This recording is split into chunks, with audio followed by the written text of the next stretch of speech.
साथियों नमस्कार, हमारे चैनल में आपका स्वागत है। मैं हूं रामचंद्र मौर्य।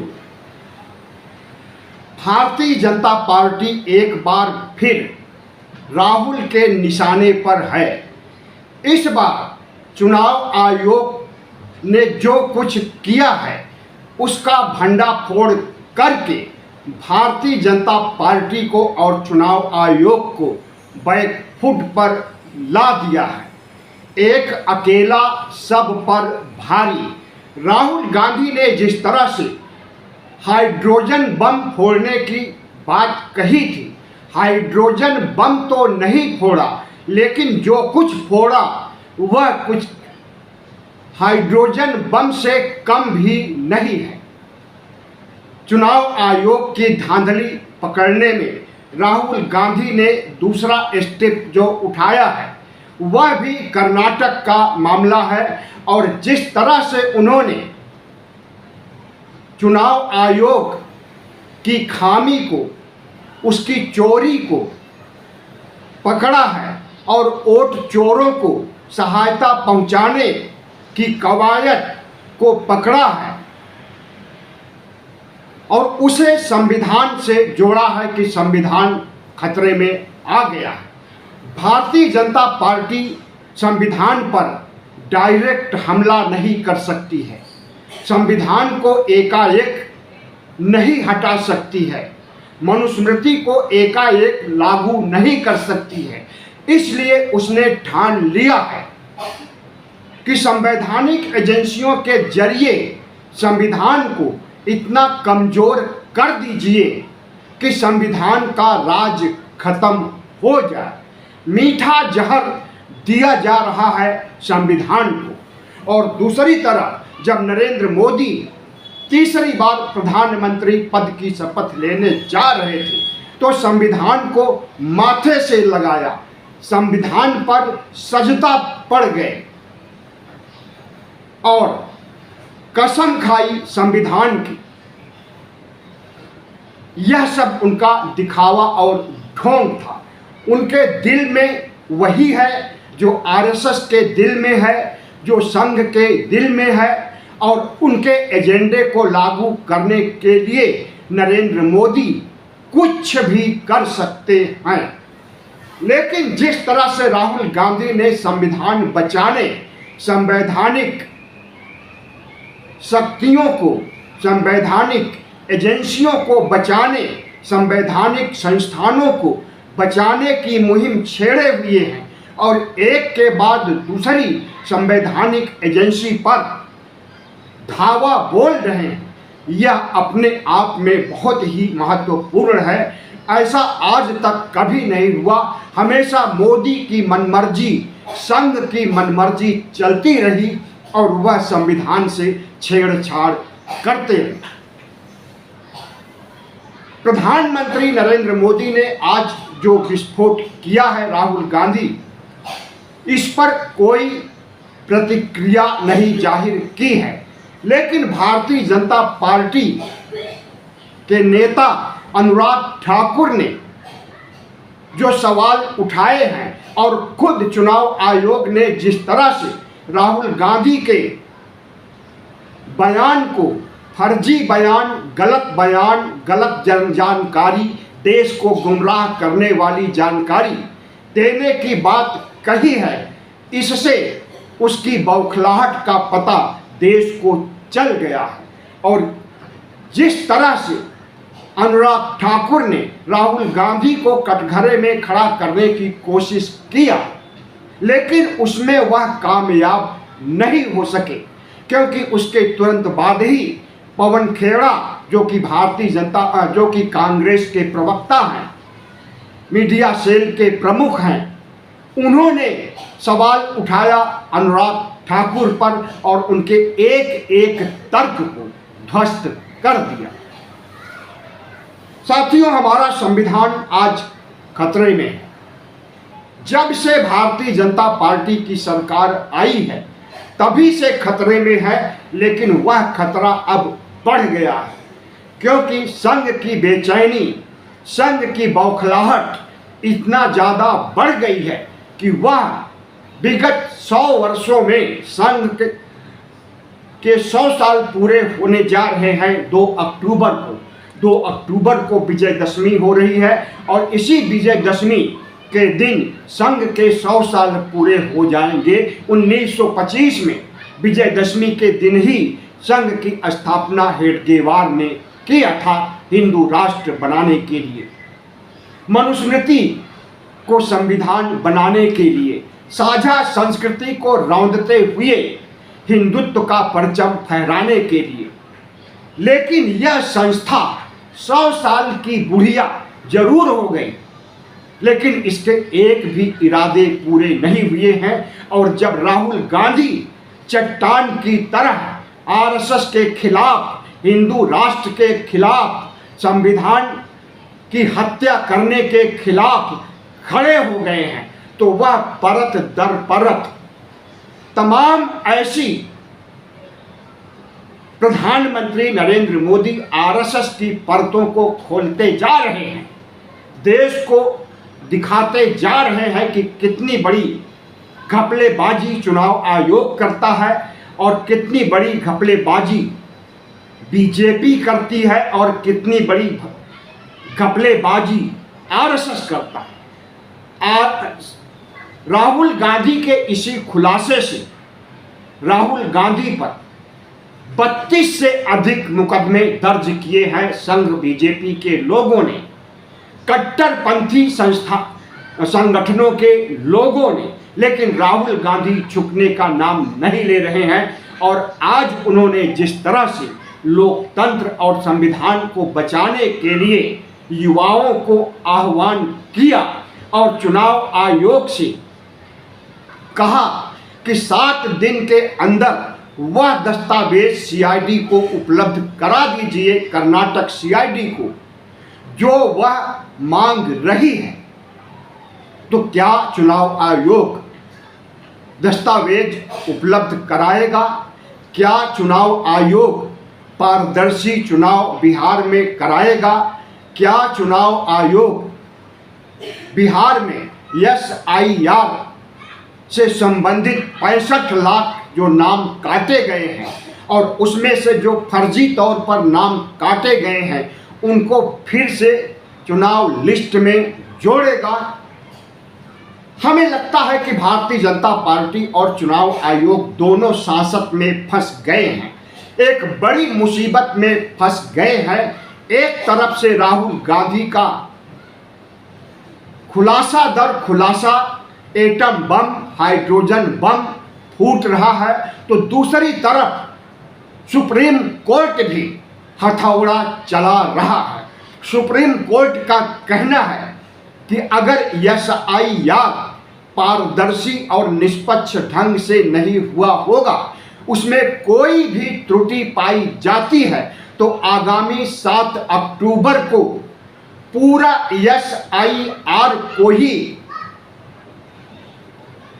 अवैध घोषित कर दिया जाएगा और उसके आधार पर चुनाव और के लिए वोटर लिस्ट नहीं बन पाएगी। और अगर वोटर लिस्ट नहीं बनती है तो चुनाव भी नहीं हो पाएगा और फिर बिहार में राष्ट्रपति शासन लगाने की जरूरत पड़ सकती है। इस तरह से सुप्रीम कोर्ट का हथौड़ा और राहुल गांधी का एटम बम क्या नरेंद्र मोदी और उनकी सहयोगी संस्था, संवैधानिक एजेंसी चुनाव आयोग पर राहुल गांधी और सुप्रीम कोर्ट भारी पड़ गए हैं, यह तो समय बताएगा। लेकिन अभी के देखते हुए यही कहा जा सकता है कि जितनी भी चुनावी गड़बड़ियां चुनाव आयोग ने किया है, एक दिन राहुल गांधी सारी गड़बड़ियों को, सारे घोटाले को दूध पानी की तरह, पानी को अलग दूध को अलग कर देंगे। और इसके लिए उन्होंने कहा है कि इस काम में हमें 2-3 महीने लग सकते हैं।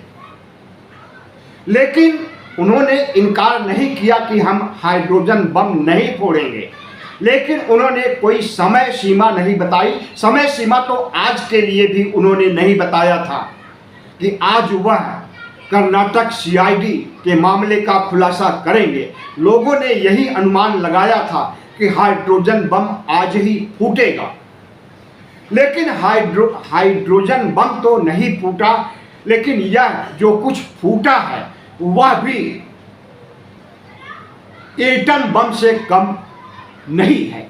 इसके पहले 7 अगस्त को राहुल गांधी ने चुनाव आयोग की चोरी को, चुनाव आयोग किस तरह से कहीं वोटर की संख्या बढ़ा करके तो कहीं घटा करके खेला करता है, तो उन्होंने बंगलौर के महादेवा सीट, विधानसभा सीट का खुलासा किया था कि 1 लाख से अधिक वहां फर्जी वोट जोड़े गए हैं, जिसे उन्होंने एटम बम की संज्ञा दिया था। साथियों, यह जान लीजिए कि एटम बम और हाइड्रोजन बम बहुत शक्तिशाली होते हैं, लेकिन यहाँ पर उनका प्रतीकात्मक रूप से अर्थ निकाला जा सकता है। कोई राहुल गांधी के पास न तो एटम बम है और न हाइड्रोजन बम है, और अगर होगा तो वह नहीं फोड़ सकते हैं, क्योंकि लाखों करोड़ों जिंदगियां तबाह हो सकती हैं, करोड़ों मौतें हो सकती हैं, लेकिन चुनाव आयोग के सामने जब वह हाइड्रोजन बम, एटम बम की चर्चा कर रहे हैं, तो एक तरह से चुनाव आयोग की धांधली को पकड़ने, हड़कंप मचाने, भूकंप लाने की स्थिति पैदा करने की बात कह रहे हैं, जो कि लंबे अरसे से 2014 से ही भारतीय जनता पार्टी के इशारे पर चुनाव आयोग खेला कर रहा है। जैसा कि मैंने अभी कहा था कि संविधान को मीठा जहर दिया जा रहा है। संविधान की हत्या सामने से नहीं, पीछे से की जा रही है। तो इसमें सच्चाई यही है कि अगर संविधान की हत्या डायरेक्ट करते हैं, संविधान को खारिज करते हुए 26 जनवरी 1950 को जिस संविधान को बाबा साहब डॉक्टर अंबेडकर के सुपुर्द करने के बाद राष्ट्र को सौंपा गया था, उसे यह इन्हें पता चल गया है कि एकाएक नहीं खत्म कर सकते हैं। तो इन्होंने धीरे धीरे संविधान के अंगों को तबाह करने का मन बना लिया। लेकिन उस मुहिम में भी अगर राहुल गांधी चट्टान की तरह खड़े हो गए हैं और संविधान बचाने की जद्दोजहद इस देश के युवाओं से, इस देश के नागरिकों से कर रहे हैं, तो समझ लीजिए कि राष्ट्र एक बहुत बड़ी मुसीबत के मोड़ पर खड़ा हुआ है। जिस तरह से आरएसएस का एजेंडा, आरएसएस अभी हार नहीं माना है कि संविधान नहीं हटेगा, हिंदू राष्ट्र नहीं बनेगा, मुसलमानों को इस देश से नहीं खदेड़ा जाएगा, भारत की साझा संस्कृति को नहीं रौंदा जाएगा, या हिंदुत्व को सबसे बड़ा, हिंदू धर्म को सबसे बड़ा धर्म नहीं घोषित किया जाएगा। अभी वह हार नहीं माना है। अभी वह भारतीय जनता पार्टी के सहारे अपने इन एजेंडे को लागू करने की कोशिशें कर रहा है, और इसी की वजह से प्रधानमंत्री नरेंद्र मोदी और संघ के बीच घमासान छिड़ा हुआ है। और इस घमासान को कभी, इस आग, जो आग लगी है भारतीय जनता पार्टी और संघ के बीच, बुझाने के लिए कभी कभी पानी तो डाला जाता है, लेकिन कुछ समय बाद फिर से आग धधकने लगती है।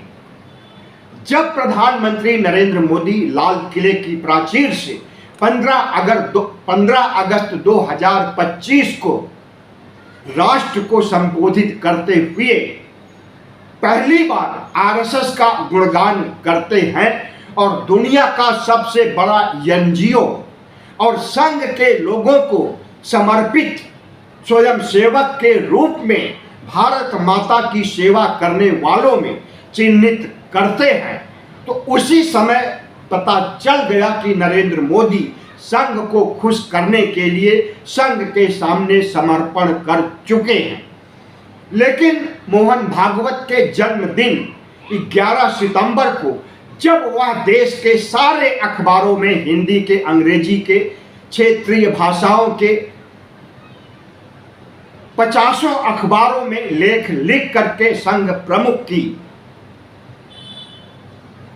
गुणगान करते हैं, संघ प्रमुख को सदी का महानायक बताते हैं और संघ के एजेंडे को सही साबित करते हैं और संघ की सेवा में भारत माता की सेवा में संघ के योगदान को रेखांकित करते हैं, तो उसी दिन पता चल गया कि संघ के एजेंडे को बखूबी साथ देने के लिए नरेंद्र मोदी खड़े हैं, वह झुकेंगे नहीं।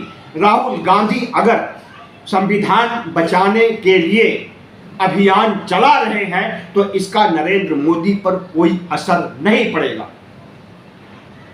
उम्मीद की जा रही थी कि 17 सितंबर को जब नरेंद्र मोदी का बर्थडे आएगा तो संघ प्रमुख भी अखबारों में लेख लिख करके नरेंद्र मोदी की भूरी भूरी प्रशंसा करेंगे और उनके 11 सालों को आजादी के बाद का सबसे अधिक विकास काल का या फिर लोगों की खुशहाली का युग घोषित करेंगे। लेकिन संघ प्रमुख ने ऐसा कुछ नहीं किया। संघ प्रमुख ने तो नरेंद्र मोदी को जन्मदिन की बधाई भी नहीं दिया। आरएसएस के दूसरे पदाधिकारी दत्तात्रेय होसबोले ने भी नरेंद्र मोदी की सराहना नहीं किया और कोई ट्वीट तक नहीं किया जन्मदिन की बधाई देने के लिए नरेंद्र मोदी को। तो समझा जा सकता है कि आरएसएस और नरेंद्र मोदी के बीच कितनी दूरी, कितनी बड़ी दुश्मनी अभी बनी हुई है कि एक दूसरे को फूटी आंखों भी नहीं देखना चाहते हैं। अगर नरेंद्र मोदी संघ के सामने समर्पण कर जाते हैं तो उस समर्पण को आरएसएस प्रमुख मोहन भागवत कोई वैल्यू नहीं दे रहे हैं। उन्हें तो सिर्फ एक चीज से मतलब है कि संविधान का राज खत्म किया जाए, मनुस्मृति का राज शुरू किया जाए और भारत को हिंदू राष्ट्र बनाया जाए, धर्मनिरपेक्ष भारत को राजतंत्र की दिशा में आगे ले जाया जाए और वर्ण व्यवस्था को लागू किया जाए, मुसलमानों को इस देश से खदेड़ा जाए, बाकी अल्पसंख्यकों को दोयम दर्जे का इंसान बनाया जाए। और मुसलमानों को खदेड़ने के लिए संघ के निर्देश पर ही 2019-20 में प्रधानमंत्री नरेंद्र मोदी CAA NRC लेकर आते हैं, बजाबता संसद के दोनों सदनों से कानून पास कराते हैं कि नागरिकता की जांच की जाएगी और जो इस देश का नागरिक नहीं होगा उसे इस देश में रहने नहीं दिया जाएगा और अगर रहेगा तो दोयम दर्जे का इंसान बनकर के रहेगा, उसकी नागरिकता खत्म हो जाएगी, वह वोट नहीं दे सकता है, वह सरकारी सुविधाएं नहीं पा सकता है और मुसलमानों को इस देश से निकाल करके पाकिस्तान, बांग्लादेश या अन्य मुस्लिम देशों में भेज दिया जाएगा। उनके बदले वहां के हिंदुओं को बुलाया जाएगा क्योंकि भारत हिंदू राष्ट्र बन रहा है। लेकिन उनका यह फार्मूला भी काम नहीं आया और जिस स्तर पर CAA NRC का विरोध हुआ, इस प्रोग्राम को ठंडे बस्ते में डालना पड़ा और अभी तक ठंडे बस्ते में है। लेकिन CAA NRC का जिन्न कब निकल करके फिर से बाहर आ जाए, बोतल से बाहर जिन्न कब आ जाए, कुछ नहीं कहा जा सकता है। और संघ प्रमुख यही चाहते हैं कि बोतल से अंदर निकल करके जिन्न आए और CAA NRC को प्रभावी करके नागरिकता की जांच किया जाए और इसी बहाने मुसलमानों को खदेड़ा जाए। यही वजह है और इस काम को नरेंद्र मोदी प्रधानमंत्री पद की कुर्सी पर रहते हुए नहीं कर सकते हैं, क्योंकि मुस्लिम देशों से, जो बड़े बड़े देश हैं मुसलमानों के, उनसे दोस्ती किए हैं। भारत के अंदर मुसलमानों से दुश्मनी और भारत के बाहर मुस्लिम देशों से दोस्ती, दोहरा रवैया नरेंद्र मोदी का, दोहरा चरित्र नरेंद्र मोदी का देखा जा सकता है। और मुसलमानों को इस देश से निकालना, जो कि सदियों से यहाँ पर मौजूद हैं, एक टेढ़ी खीर ही नहीं बल्कि नामुमकिन है। मोहन भागवत दो मुहेपन के व्यक्ति हैं। कथनी और करनी में जमीन आसमान का अंतर है। कभी वह मुसलमानों को कहते हैं कि मुसलमानों का डीएनए, हिंदुओं का डीएनए बाकी धर्म के धर्मावलंबियों, धर्म गुरुओं का डीएनए एक है, और मुस्लिम लोग आज से 5 पीढ़ी 10 पीढ़ी पहले इनके पूर्वज हिंदू थे।